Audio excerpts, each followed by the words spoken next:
बोलेंगे हे मुनिवर नमोस्तु नमोस्तु नमोस्तु। चलते हैं गुरुवर के चरणों में और इस पावन धरा पर आज का ये संकट समाधान का सत्र अपन प्रारंभ करते हैं। उनके चरणों में नमोस्तु गुरुवर। प्रारंभ करूं उससे पूर्व कल जिनका प्रश्न रह गया वहीं से शुरुआत करते हैं। डॉक्टर शैलेंद्र जी जैन, अवधपुरी। नमोस्तु महाराज जी। महाराज जी, आप हर पूर्णमासी को बृहद शांति धारा कराते हैं, तो उसका क्या महत्व होता है, ये थोड़ी जिज्ञासा है मेरे मन में। और जो चतुर्दशी और अष्टमी को करते हैं बड़ी शांति धारा, छोटी शांति धारा, कौन सी शांति धारा करनी चाहिए? कुछ लोग बताते हैं छोटी शांति धारा नहीं करनी चाहिए। देखो, शांति धारा तो सब लोग रोज करते हैं, रोज ही करो तो सबसे अच्छी बात। अब रोज करे तो बड़ी शांति धारा रोज नहीं कर पाते तो खास तिथियों में करो, अष्टमी चतुर्दशी को करो।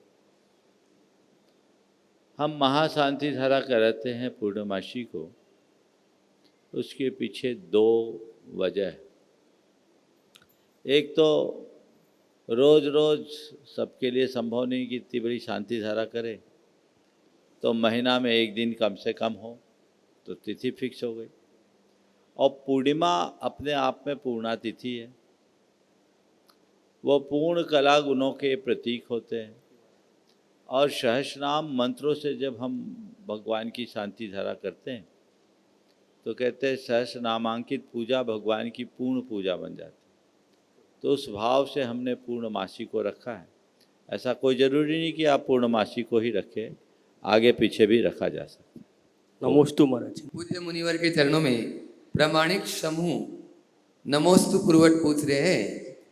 रत्नगण श्रावकाचार्य में वर्णित सेठ सुदर्शन की कथा हम सब ने सुनी है, जिसमें मंदिर जी में चोरी करने वाले चोर का जो छत्र हर्ष हुआ वह भी हम सब जानते हैं। हर्ष हुआ, हस्र। लेकिन लगता है आज के चोरों को ना उस परिणाम से कोई भय, ना धर्म की मर्यादा से कोई लेना देना है। दिल्ली के लाल मंदिर में करोड़ों की चोरी, और अब करजन के सरवार सिद्धि दिगंबर जैन मंदिर में सेंसर गिल और सीसीटीवी तार काटकर 3 अमूल्य प्रतिमाएं, 27 किलो चांदी और लाखों की दान पेटी चोरी कर ली गई। ये घटनाएं न सिर्फ सुरक्षा की विफलता है बल्कि हमारी आस्था पर गहरी चोट भी है। ऐसे में प्रश्न उठता है गुरुवर, क्या अब मंदिरों को बहुमूल्य वस्तुएं रखना बंद कर देना चाहिए? क्या ये सब बैंक लॉकर जैसे आधुनिक उपायों से सुरक्षित किया जाए, या फिर जैसे आधुनिक उपायों से सुरक्षित किया जाए, या फिर इन बढ़ती घटनाओं का कोई आध्यात्मिक, सामाजिक या व्यवहारिक समाधान संभव है? आप ही उत्तर दे सकते हैं। नमोस्तु गुरुवर। देखिए, बहुत ही दुर्भाग्यपूर्ण है कि आए दिन मंदिरों में इस तरह की दुर्घटनाएं घटती हैं। अब सवाल है तो फिर हम क्या करें? मेरे विचार से मंदिरों में उत्तमोत्तम उपकरण रखने की परंपरा है, उसे बनाए रखना चाहिए, लेकिन उन उपकरणों की सुरक्षा को भी सुनिश्चित रखने का पूर्ण प्रयत्न करना चाहिए। वर्तमान युग टेक्नोलॉजी का है, क्यों ना हम टेक्नोलॉजी का इस प्रकार से उपयोग करें कि चीज़ें सुरक्षित रहे। लूटपाट के इस दौर में आज भी सोने चांदी और हीरे मोती के शोरूम है कि नहीं है? वो सुरक्षित है कि नहीं? जब वो सुरक्षित रह सकते हैं तो हमारे मंदिर, हमारे भगवान और हमारे मंदिर के उपकरण सुरक्षित क्यों नहीं रह सकते? हमें उसके लिए प्रयास करना होगा। सबसे बड़ी कमी हमारे समाज की है, वो मुझे ये दिखती है कि लोग मंदिरों में सबसे ज़्यादा रख रखाव में कम ध्यान देते हैं। मंदिर कमेटियों के लोगों का निर्माण पर ध्यान रहता है और वहाँ से ध्यान हटा तो बैंक बैलेंस बढ़ाने पर फोकस होता है। कमेटियाँ इसे ही अपनी उपलब्धि के रूप में गिनती है कि मैंने जब चार्ज लिया था तो इतना हमको मिला था, हमने जब चार्ज छोड़ा तो इतना छोड़ के गए। अरे भैया, भगवान के मंदिर में तुम सेवा करने आए हो, कोई दुकान चलाने के लिए थोड़ी आए। तुम्हारी उपलब्धि ये नहीं कि तुम अपने कार्यकाल में कितना रुपया इकट्ठा किए, तुम्हारी उपलब्धि ये है कि तुम अपने कार्यकाल में कितना अच्छा काम किए। अच्छा काम करने का प्रयत्न करो, सतत करते रहो, तो कहीं कठिनाई नहीं होगी और चीज़ें अच्छी बनती रहेगी। हमें इस दिशा में सतत ध्यान देने की आवश्यकता है। यदि हमने इस तरफ ध्यान नहीं दिया तो परिणाम कभी भी अच्छा नहीं होगा। इसलिए मैं सभी से कहूँगा कि सभी मंदिरों को अपने मंदिरों की सुरक्षा और मंदिरों के जो उपकरण आदि हैं उनकी सुरक्षा का पूर्ण उपयोग करना चाहिए।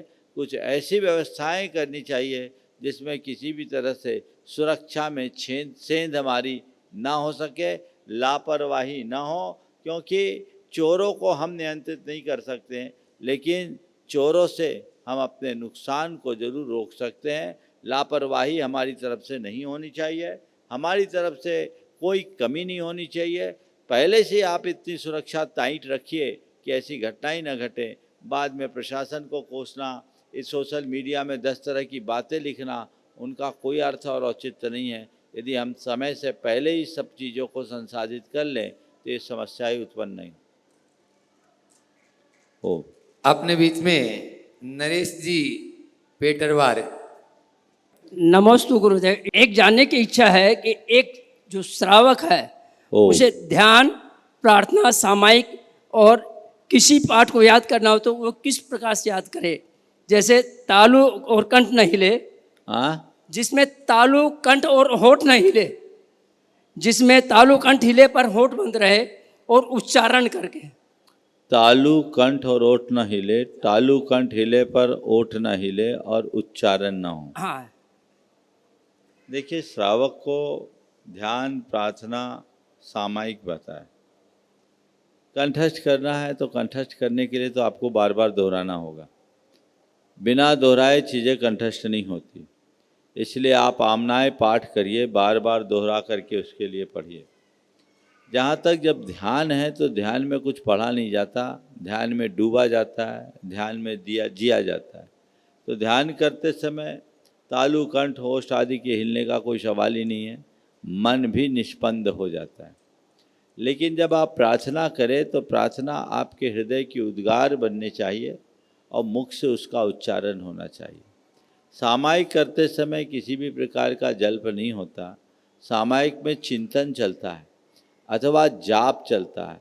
जाप आप जो करते हैं तो जाप में ओठ हिला करके भी कर सकते हैं और मानसिक जाप भी कर सकते हैं। दोनों स्थितियां आप कर सकते हैं, लेकिन पूजा पाठ और प्रार्थना में तो दंत, तालु, कंठ, ओष्ठ सबका स्पंदन होता है। एक और प्रश्न महाराज श्री, आज के समय एक श्रावक को अपने दांतों का इलाज किस प्रकार कराना चाहिए? क्योंकि उसमें पानी का बहुत ज़्यादा प्रयोग होता है। एक श्रावक को अपने घर से पानी ले जा बाबा 16 का, वो संभव हो नहीं हो पाता। सब हो जाता है। डॉक्टर सब करता है, बहुत सारे व्रती लोग हैं, अपना पानी ले जाते हैं, डॉक्टर को देते हैं, सब होगा। ओ नमस्ते। वंदना जी जैन, अवधपुरी। पूज्य गुरुदेव को मेरा कोटिशा नमोस्तु एवं सभी क्षुल्लक महाराज जी को इच्छामि।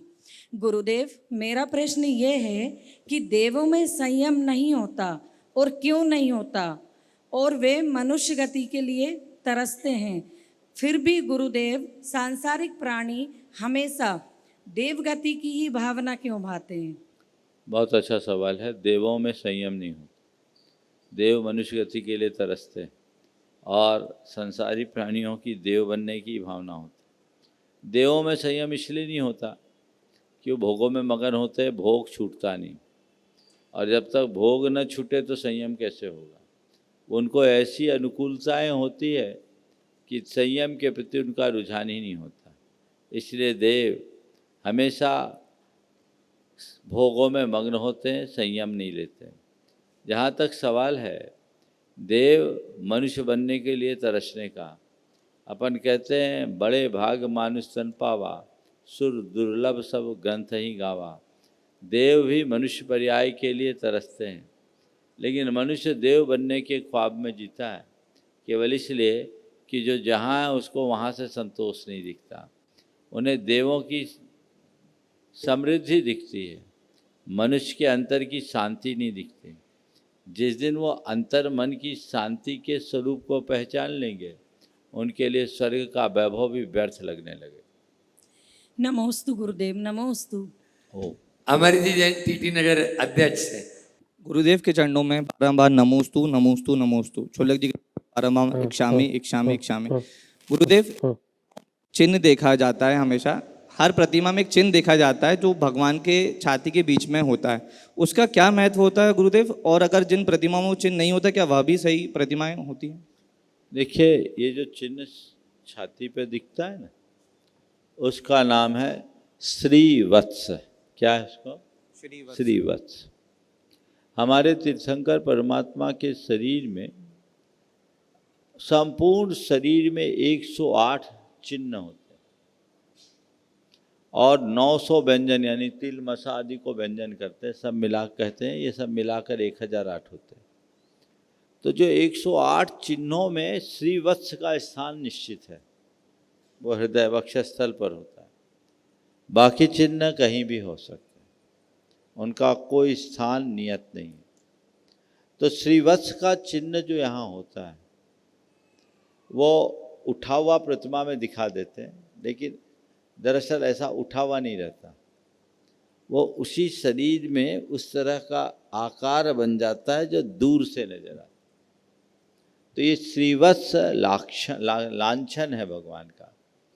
तीर्थंकरों के शरीर में श्रीवत्स अनिवार्यता होता है, इसलिए तीर्थंकर प्रतिमाओं में श्रीवत्स बनाया जाता है। भरत बाहुबली आदि की प्रतिमाओं में श्रीवत्स नहीं बनते, क्योंकि वो तीर्थंकर नहीं है। यद्यपि एक दो ग्रंथों में ऐसा मिला है कि अन्य महापुरुषों में भी श्रीवत्स पाया गया, लेकिन प्रतिमाओं में तीर्थंकर प्रतिमा के अतिरिक्त अन्य किसी की प्रतिमा में श्रीवत्स बनाने की कोई परंपरा नहीं। नमोस्तु गुरुदेव। राजीव। गुरुदेव के चरणों में नमोस्तु। गुरुदेव, अभी हाल ही में 20 और 21 सितंबर को जैन इन्फिनिटी कार्यक्रम संपन्न हुआ आपके मंगल सानिध्य में, और मैं उसका प्रत्यक्षदर्शी हूँ। बड़े बड़े विद्वान देश विदेश से उसमें पधारे, यहाँ तक कि ऐसे बड़े विद्वान जिन्होंने बराक ओबामा तक को पढ़ाया है। और उस कार्यक्रम का जो मूल संदेश, जैन बढ़ाओ, जैन बचाओ, जैन बसाओ, ये आपकी बहुत बड़ी दूरदर्शिता है जो आज समाज में बहुत आवश्यक है। गुरुदेव, विद्वान लोग तो इसमें अपना पूर्ण सहयोग करेंगे ही, पर हम लोग किस प्रकार इसमें इस मिशन में सहयोग कर सकते हैं, सम्मिलित हो सकते हैं, कृपया मार्गदर्शन दें। थोड़े दिन प्रतीक्षा करो, कार्य योजना बन रही। ये बहुत ही सीमित लोगों के बीच की वार्ता थी। आप भाग्यशाली हो कि आपको उसमें शामिल होने का मौका मिल गया। हमारी योजना तो बहुत सीमित लोगों के मध्य ही रही। भोपाल के स्थानीय होने के कारण आप लोग लाभान्वित हो गए, लेकिन एक ठोस कार्य योजना बन रही है और हमने इस कार्य के लिए लोगों को नियुक्त कर दिया है। बहुत जल्दी स्वरूप बनकर आएगा, फिर हम गंभीरता से विचार करके आप लोगों के लिए आगे जो कुछ भी होगा बताएं। अपने बीच में शिकागो से दिनेश जी सुब्रा जी जैन यहाँ पर उपस्थित है। नमोस्तु गुरुदेव, नमोस्तु गुरुदेव, नमोस्तु गुरुदेव। चुल्लक जी के चरणों में इच्छामि। महाराज श्री, मेरा प्रश्न कुछ शास्त्रीय है। शास्त्रों में गति की पर्याप्ति व अपर्याप्त शरीर धारण करने के विषय में काफ़ी कुछ आया है जो एकदम समझ नहीं आता है, उस पर मार्गदर्शन दें। और उसी में दूसरा ये है भाग की भव स्थिति और काल स्थिति में भी अंतर बताया गया है, तो वो अंतर भी अभी तक क्लियरली समझ नहीं आया, तो थोड़ा प्रकाश डालें। देखिए, दोनों ही शास्त्रीय बातें। सबसे पहले पर्याप्ति जैसे शब्द को आपने प्रयोग किया। हमें अब आपको पर्याप्ति का अर्थ बताना चाहते, यद्यपि आप जानते होंगे, लेकिन इस कार्यक्रम के जो श्रोता हैं उनको तो समझ में नहीं आ रहा होगा कि आज कौन सा सवाल खड़ा कर दिया। तो मैं आप सबको बताऊं, जैन दर्शन के अनुसार जब हमारी मृत्यु होती है तो हमारा ये स्थूल शरीर छूट जाता है। लेकिन स्थूल शरीरों के साथ दो प्रकार का सूक्ष्म शरीर हमारे साथ और जुड़ा हुआ है। एक सूक्ष्म शरीर जिसे कार्बन शरीर या कारण शरीर कहते हैं, वो हमारे संस्कारों का शरीर, और दूसरा सूक्ष्म शरीर तेजस शरीर है, जो हमारे इस स्थूल शरीर को कांति, उष्मा और प्रकाश देता है। स्थूल शरीर छूटता है, पर सूक्ष्म शरीर हमें एक जन्म स्थान से दूसरे जन्म स्थान में ले जाता है। जब हम अपने सूक्ष्म शरीर के माध्यम से नए जन्म स्थान पर पहुंचते हैं, तो वहाँ आत्मा का सबसे पहला काम होता है नए स्थूल शरीर का निर्माण करना। और नए स्थूल शरीर के निर्माण की प्रक्रिया में इस आत्मा को सबसे पहले कुछ विशेष प्रकार की भौतिक शक्तियों की प्राप्ति करनी होती है, और इन्हीं भौतिक शक्तियों की प्राप्ति का नाम पर्याप्ति होता है। ये कुछ ऐसी शक्ति होती है जिससे पुद्गल के परमाणुओं को, मैटर को ग्रहण करके अपने शरीर, अपनी इंद्रियां, अपने श्वास प्रश्वास, अपनी भाषा और अपने मानसिक चिंतन के लिए प्रयोग में लाया जा सके। हम 24 घंटे चाहे जो सोच लेते, चाहे जो बोल लेते, सांस लेते हैं, हमारी इंद्रियां पुष्ट होती है, हमारा शरीर चल रहा है। ये सब क्यों हो रहा है? क्योंकि हमने जन्म के प्राथमिक क्षणों में ऐसी शक्ति डेवलप की। शास्त्रीय भाषा में एक अंतर मुहूर्त में हो जाता है।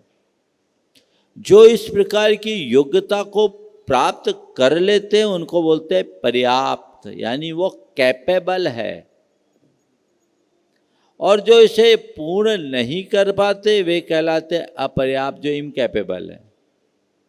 जो कैपेबल होते हैं वो लंबा जीवन जीते हैं, और जिनके अंदर ऐसी कैपेबिलिटी नहीं आती, पर्याप्तियां नहीं आती, वो अल्पकायिक होते हैं, उनका जीवन अल्पकालिक होता है।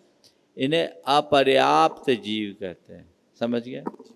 तो आपने पूछा गति के किसी कुछ पर्याप्त होते हैं, कुछ अपर्याप्त होते हैं। मैं समझता हूँ आपका कंसेप्ट क्लियर हो गया होगा कि किन्हें हम पर्याप्त कहते हैं, किन्हें हम अपर्याप्त कहते हैं। उसमें वो शरीर धारण करने के समय क्या क्या प्रक्रिया होती है? वो प्रक्रिया पूरी आहार ग्रहण करना, फिर शरीर पर्याप्ति, अपने योग 6 प्रकार की क्रियाएं होती है, उसको पूरा करते हैं। अब आपने पूछा भव स्थिति और काया स्थिति में क्या अंतर है? हमारी जो आयु है कहलाती भव स्थिति, समझ गए? और एक ही पर्याय में बार बार मनुष्य से मनुष्य बने रहे, वो काया स्थिति। चलिए जी, नमोस्तु महाराज श्री, नमोस्तु महाराज श्री, नमोस्तु। दिनेश जी अपने बीच में राजीव जी बांधा। महाराज श्री, राष्ट्रीय शिक्षा नीति 2020 में भारतीय ज्ञान परंपरा को एक विषय के रूप में शामिल किया गया है। मुझे आप इसमें बताने का कष्ट करें कि हम किस प्रकार ये बता सकें लोगों को, अपने स्टूडेंट्स को, कि जैन दर्शन का, जैन धर्म का भारतीय ज्ञान परंपरा में कितना अमूल्य योगदान है। नमस्ते महाराज। बहुत अच्छा सवाल किया। मैं तो ये कहूँगा कि आप विद्यार्थियों को जब भी इस विषय में चर्चा हो तो सबसे पहले ये बताएं कि जैन धर्म को जाने बिना भारत को जान ही नहीं सकते।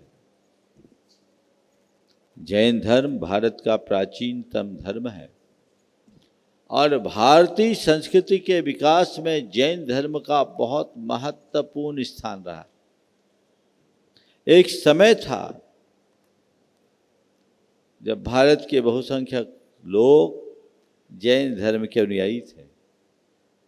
जैन धर्म के आद्य प्रवर्तक भगवान ऋषभदेव ने कर्ममूलक मानव सभ्यता का विकास किया।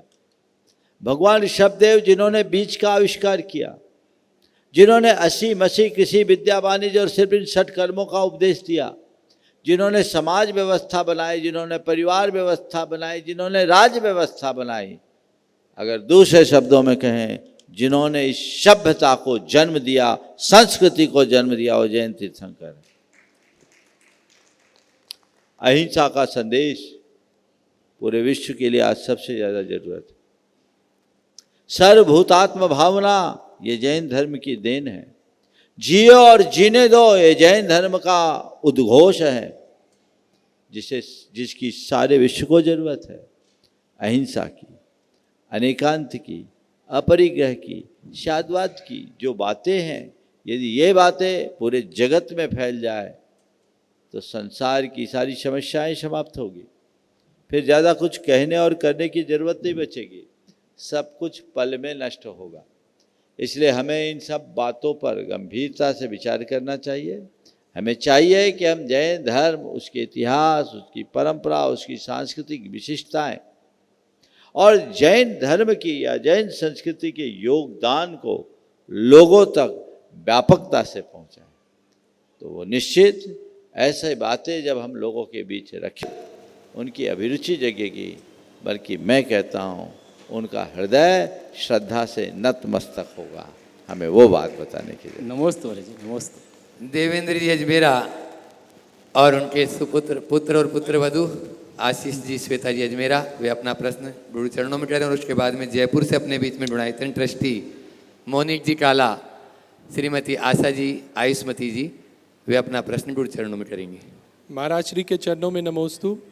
महाराज श्री, मेरा प्रश्न ये है जो अभी भैया ने पूछा था आपसे थोड़ी देर पहले, कि जो व्यक्तित्व अभी आप 2-3 दिनों पहले जितने भी व्यक्तित्व यहाँ पर आए, सब संसार में रहते हुए भी वो आप इन व्यक्तित्व में ऐसा क्या पाए महाराज जी जो आज इतने सफल है? यूँ कहिए महाराज जी कि भीड़ में अपनी पहचान को अलग बनाने के लिए क्या करना चाहिए? जब आप इन व्यक्तित्व से मिले तो आपने कॉमन क्या चीज़ पाया जो ये व्यक्तित्व इतने ऊपर उठे?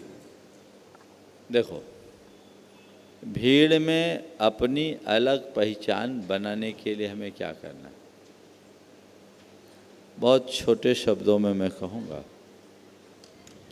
अपनी निजता को सुरक्षित रखोगे और भीड़ के बहाव में बहना बंद करोगे, अपनी पहचान जरूर बना लोगे। आज के इस दौर में सबसे जो कमी हो रही है वो निजता का ह्रास। लोग दूसरों की फोटोकॉपी बन रहे हैं, दूसरों की नकल कर रहे हैं, भेड़ चाल में चल रहे हैं। अपने आप को पहचानो, अपने आप को जानो, अपनी प्रतिभा को निखारो, अपनी क्षमताओं को उद्घाटित करो, जीवन तब आगे बढ़ेगा।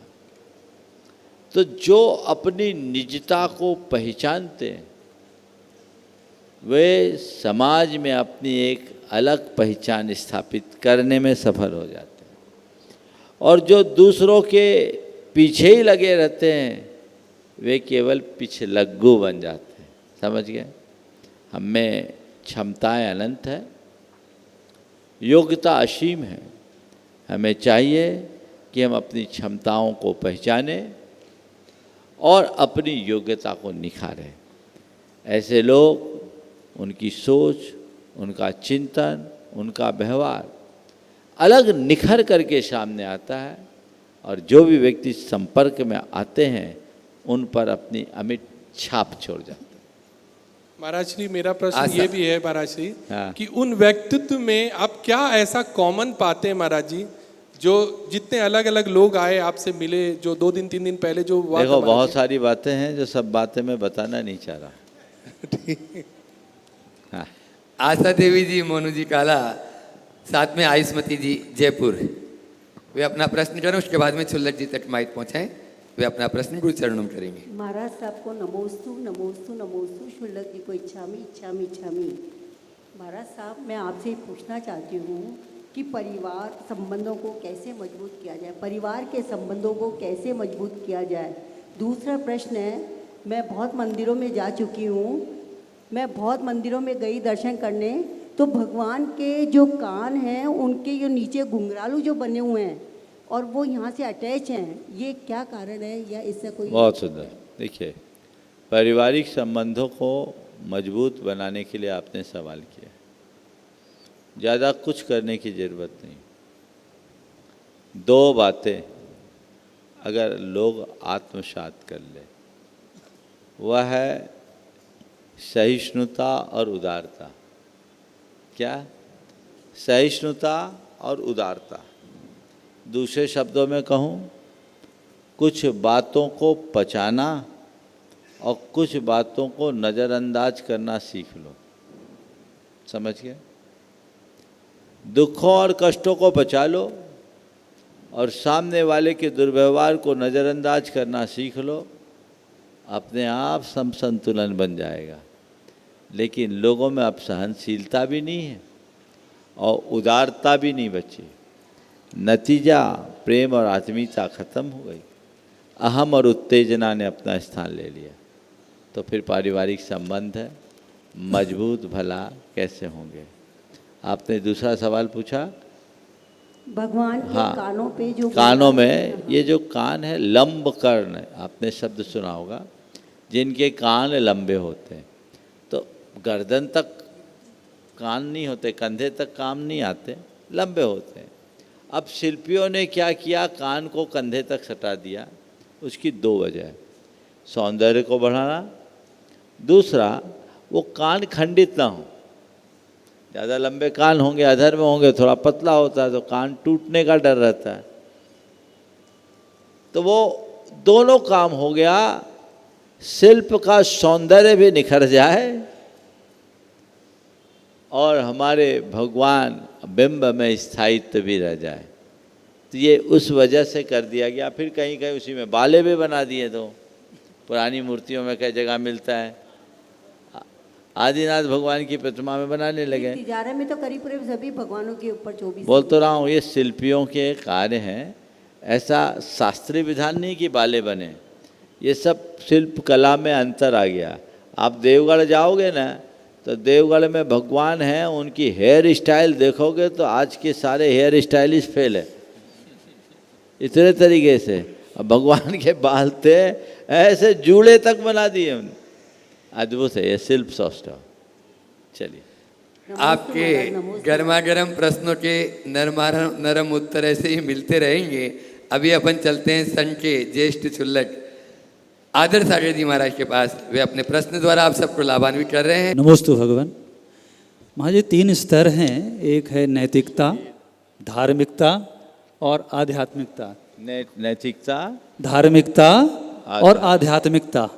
इसमें नैतिकता को पहली सीढ़ी कहा है, धार्मिकता को दूसरी सीढ़ी और आध्यात्मिकता को तीसरी सीढ़ी।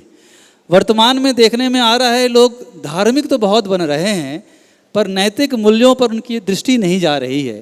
तो महाराज जी, आपसे निवेदन करता हूँ इस नैतिक मूल्यों के विषय में बताने की कृपा करें, और साथ में यह गुरुकुलम में जो बच्चों को शिक्षा दी जा रही है, जहाँ तीनों बातें पढ़ाई जा रही है, इस विषय में बताने की कृपा करें। नमोस्तु भगवान। ओ, नैतिकता, धार्मिकता और आध्यात्मिकता जीवन की परिपूर्णता के लिए इन तीनों का होना जरूरी है। ठीक। अब सवाल ये है कि इन तीनों में अंतर क्या करें। पहले तो हम तीनों को समझें। नैतिकता क्या है, धार्मिकता क्या है, आध्यात्मिकता क्या है। ईमानदारी से कमाना नैतिकता है। माता पिता की सेवा, माता पिता की सेवा। मैं आ रहा हूँ। ईमानदारी से कमाना नैतिकता है, पर बांट कर खाना धार्मिकता है। क्या बोला? ईमानदारी से कमाना नैतिकता है, बांट कर खाना धार्मिकता है, और दूसरों के पीछे खुद भूखे रह जाना आध्यात्मिकता है। नैतिकता हमें सदाचार का पाठ पढ़ाती है, धार्मिकता हमें कर्तव्यनिष्ठ बनाती है, पर आध्यात्मिकता हमें त्याग के उत्कर्ष तक पहुंचाती है। जीवन में तीनों चीज़ों का समावेश होना चाहिए। हम अपने जीवन को नैतिकता से सराबोर रखें, ओतप्रोत रखें, ताकि हमारे जीवन में ईमानदारी और सच्चाई हो। हम कर्तव्य निष्ठ बने ताकि हमारे जीवन में धर्म हो। लेकिन कर्तव्य निष्ठ होने के बाद भी हम अपने जीवन को तब तक सफलीभूत नहीं करते जब तक हमारे अंदर आध्यात्मिकता नहीं आती।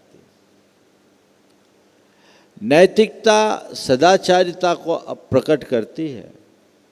धार्मिकता हमें क्रियानिष्ठ बनाती है, कर्तव्यनिष्ठ बनाती है, लेकिन आध्यात्मिकता हमें कृतज्ञ बना देती है।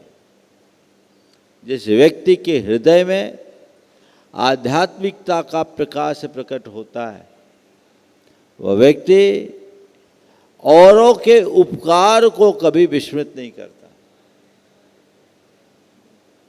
वो पूजा पाठ भी करेगा, नैतिकता और सदाचार के साथ जीवन जिएगा, लेकिन हमेशा औरों का आभारी बनकर जिएगा। कृतज्ञता जैसा जो गुण है, ये केवल उस व्यक्ति के हृदय में विकसित होता है जिसके अंदर अध्यात्म की ज्योति जलती। मैं आध्यात्मिकता को केवल आत्मनिष्ठा से नहीं जोड़ता। आध्यात्मिकता वह परिणति है जो हमारे जीवन में समरसता लाती है, सरसता लाती है, सहजता लाती है। उसमें व्यक्ति के हृदय में सबसे पहले कृतज्ञता का गुण आना चाहिए। वो किसके प्रति? प्रकृति के प्रति, धरती के प्रति, माता पिता के प्रति, समाज के प्रति, स्वजनों के प्रति और स्वयं के प्रति।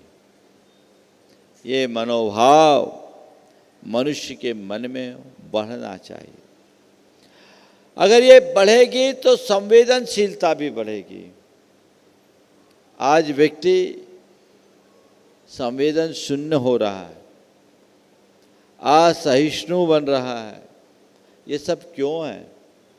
धार्मिक होने के उपरांत भी असहिष्णुता क्यों आ रही है? आध्यात्मिकता की कमी है। तो मैं सबसे कहूँगा, जीवन में तीनों चीज़ें चाहिए। अध्यात्म को व्यवहार में उतारने के लिए धर्म चाहिए, और धर्म की सच्चाई को प्रकट करने के लिए प्रामाणिकता की मुहर लगानी चाहिए जो नैतिकता से संभव। तो तीनों चीज़ें जब साथ में होगी तब हमारा जीवन परिपूर्ण बनेगा। सुनील जी, पब्लिशर्स, लाल घाटी। महाराज जी के चरणों में त्रिबार नमोस्तु। संदान सागर महाराज जी के चरणों में नमोस्तु। छुल्लक जी के चरणों में इच्छामी। महाराज जी, भगवान का दिया कभी अल्प नहीं होता, भगवान का दिया कभी अल्प नहीं होता, और बीच में जो टूट जाए वो संकल्प नहीं होता। हार को लक्ष्य से दूर रख के जीत का कोई विकल्प नहीं होता। महाराज, मेरा प्रश्न ये, घटक और समाज के घटक, घटक और समाज के घटक क्यों खटकते हैं, क्यों भटकते हैं? हम सब एक हैं, हाँ। हम सब जैन हैं, फिर भी महाराज जी ये घटक क्यों खटक रहे हैं जिससे हम एक नहीं हो पा रहे? बस घटक क्यों खटक रहे हैं? घटक क्यों खटक रहे हैं? इसलिए कि सभी अपने पूर्वाग्रहों में अटक रहे हैं। बहुत बढ़िया। जब तक पूर्वाग्रहों में अटकते रहोगे तो भटकते रहोगे और चीज़ें खटकते रहेगी। पूर्वाग्रह मुक्त होकर के जीवन जीने के अभ्यासी बने, कहीं गड़बड़ नहीं होगी। और एक इसलिए भी खटकते हैं कि सब वहम में जी रहे हैं। घटक अपने आप को घटक मानने की जगह जनक मानने लगे हैं। मैं घटक हूं, जब तक ये समझ रहेगी मेरा जीवन सहज बना रहेगा। लेकिन जब मैं मान लूं कि मैं घटक नहीं जनक हूं, तो मेरा अभिमान 7वें आसमान पर पहुंच जाता है और वही मुझे भटकाता है। तो मैं यही कहूँगा, भैया मत भटको, तुम घटक हो, अपने आप को घटक मानो। जनक मानने का भ्रम मत पालो, और जैसे तुम घटक हो वैसे और भी घटक हैं, और ढेर सारे घटकों से के मिलने से ही आज ये सब प्रकट हुआ है। जो तुम्हें दिख रहा है, तुम्हें लगता है कि मैं इसका जनक हूँ, पर ये तुम्हारा भ्रम है। तुम जनक नहीं हो, तुम मात्र घटक हो, इसे समझो। लोग नहीं समझते। एक सज्जन थे, उनने सॉल्वेंट का प्लांट लगाया, बहुत बड़ा प्लांट था। गुरुदेव के परम भक्त दर्शन के लिए आए। बड़ा प्लांट 15 दिन से बंद, बहुत परेशान। जर्मनी से इंजीनियर बुलाए।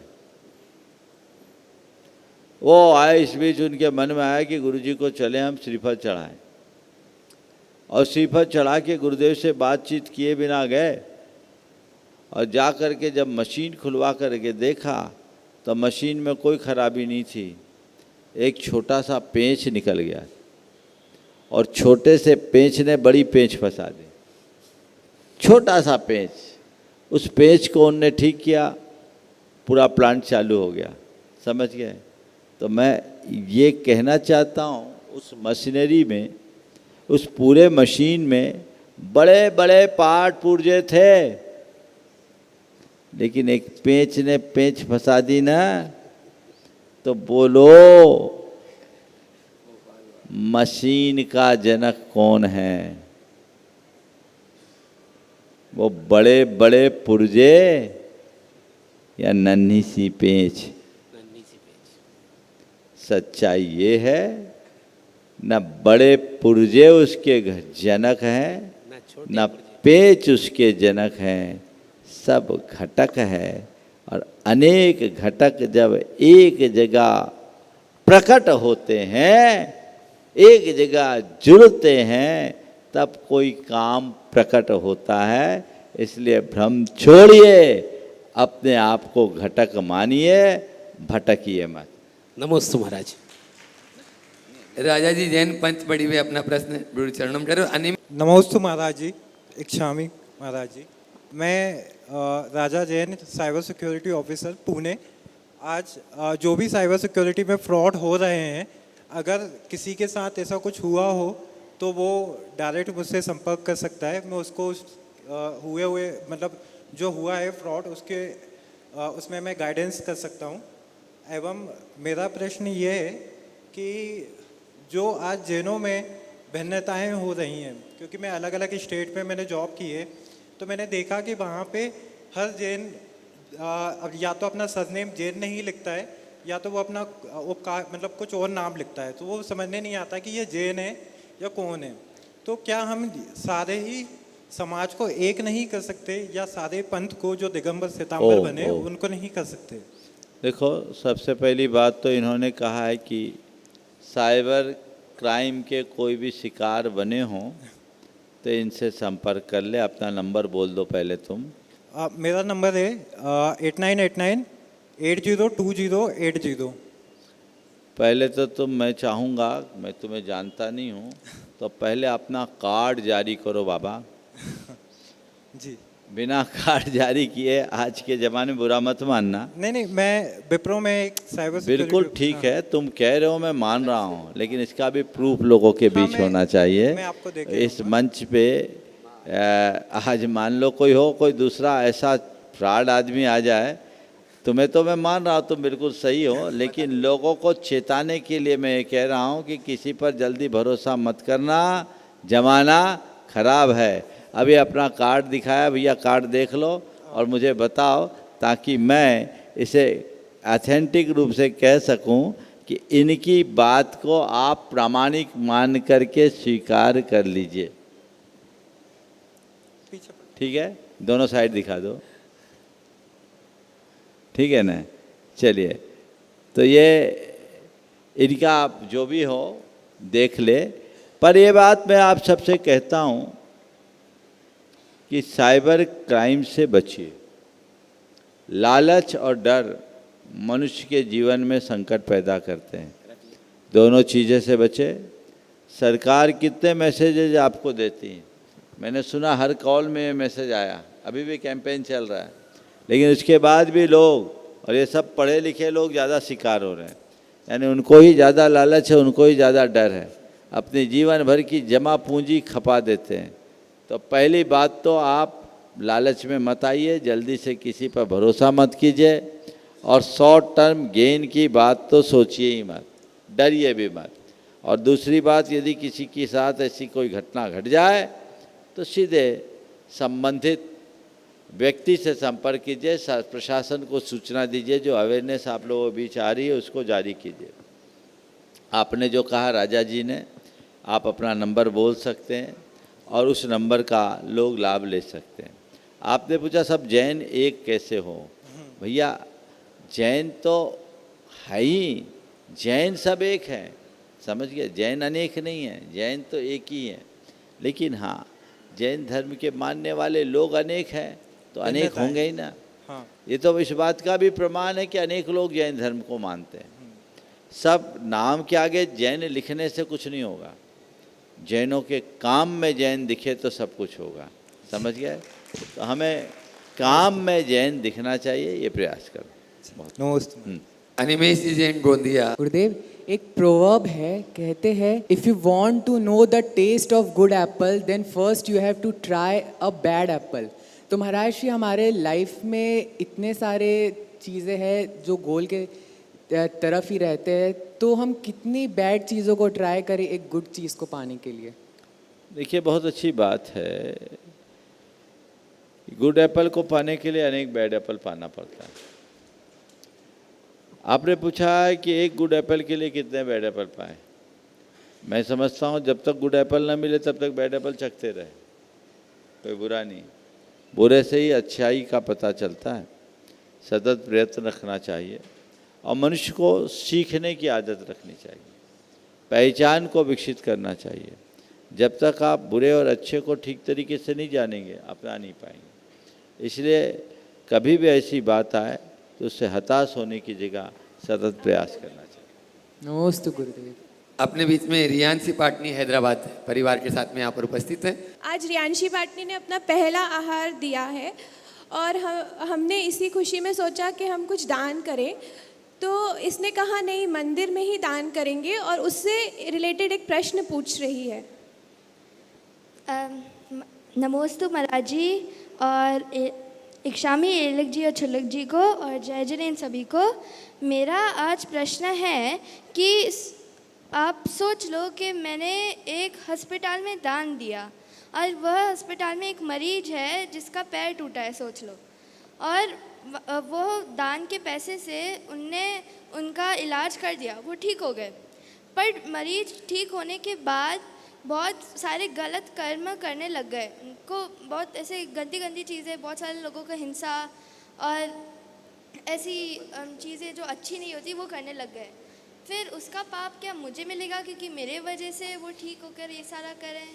देखो, बहुत अच्छा सवाल किया। अगर तुमने उस व्यक्ति का इलाज इसलिए कराया कि ये चोरी और कुकर्म करे, तब तो पक्के तौर पर पाप के भागी बनो। नहीं। तुम्हें पता है कि ये चोर और कुकर्मी है, फिर तुम सहयोग कर रहे हो तो किंचित पाप के भागी होगे। पर तुम्हारी दृष्टि में एक पीड़ित है, एक दुखी है, करुणा का पात्र है, और करुणा भाव से अगर कर रहे हो तो इसमें कोई दोष नहीं। मैं इस प्रश्न को दूसरे तरीके से कह रहा हूँ। एक शेर है, घायल पड़ा है, उसे चिकित्सा की आवश्यकता है, क्या करोगे? उसे जीवन दान दोगे कि मरने दोगे? कि शेर है अभी जानवरों को मार के खाएगा? जीवन दान दूंगी। अब उसके बाद वो जिंदा रह गया और फिर 10-20 का शिकार कर लिया तो? अच्छा। हमने उसे मारने के लिए नहीं, हमने बचाने का काम किया है। जो हमारा उद्देश्य है उसी के अनुरूप अपना कार्य होना चाहिए। समय हो गया, यहीं पर विराम। बोलिए परम पूज्य आचार्य गुरुवर श्री विद्यासागर महाराज।